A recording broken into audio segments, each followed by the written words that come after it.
Natin, may batas din ang Panginoon. Yung mas mabigat yung sa batas ng Diyos. No? Ano ba yung sabi sa Ephesians 5:22 hanggang 25? Kaya ito, Shell. Sabi, mga asawang babae, masawag kayo sa inyong asawang lalaki sa lahat ng bagay and everything. Sabi.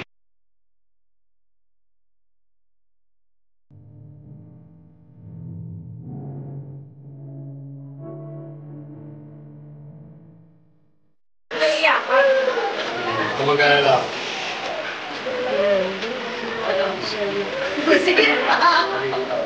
Sama tayo ako buwan. Actually, kababata ko yan. Pero una kaming nag-meet after 20 years or 30 years yata. Tapos, una kaming nag-meet sa SM North. Tapos, ang nangyari, actually, ayoko siya eh. Kasi siya yung lalaking sobrang ingay sa bahay. Sobrang ingay sa lugar namin. So, hindi ko ini-expect na siya pala yun.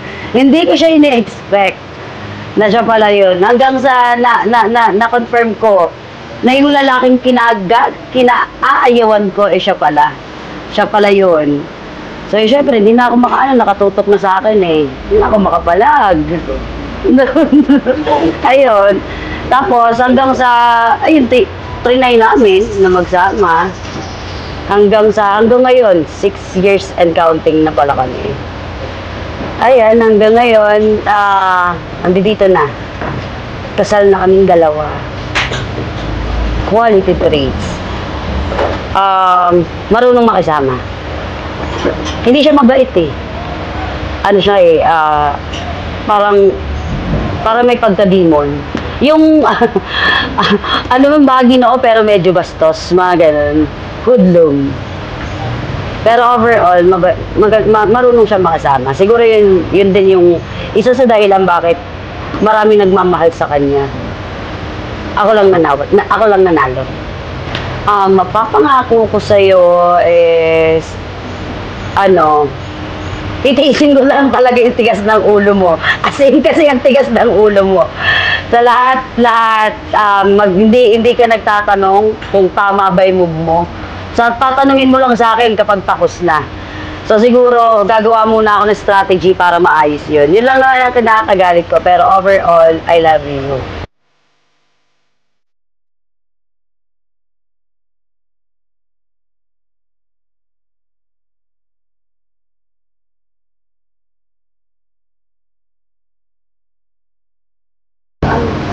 Hindi, yung asawa ko talaga, yan dati, pangarap ko rin siya kasi maganda yung katawan ng asawa ko dati.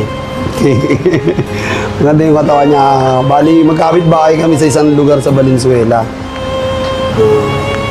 Tapos, pumasok siya sa page ko, sa Facebook ko, yun, inad ko, in-accept niya. Tapos, ayun, chat kami, nagkakailala kami, yun na. Tapos, yun nga, tama yung sabi ng asawa ko, doon kami una nag-date sa Yoshinoya, sa may SM North. Doon kami kumain. Tapos yun, like ko na lang siyang, kasi nagtatrabaho siya sa Pizza Hut dati. Bago siya maging call center, sa Pizza Hut muna siya nagtatrabaho. Ayun, okay na yun. Masipag siya, tapos bahay, trabaho lang. Maalaga, malinis sa bahay, sa damit. Yun lang. Basta mabait siya. tinitiis niyo yung katigasan ng ulo ko. Sama tayo habang buhay, hindi kita iiwan. Hanggang sa pagtanda natin. Walang iwanan, away lang, walang iwanan. Love you.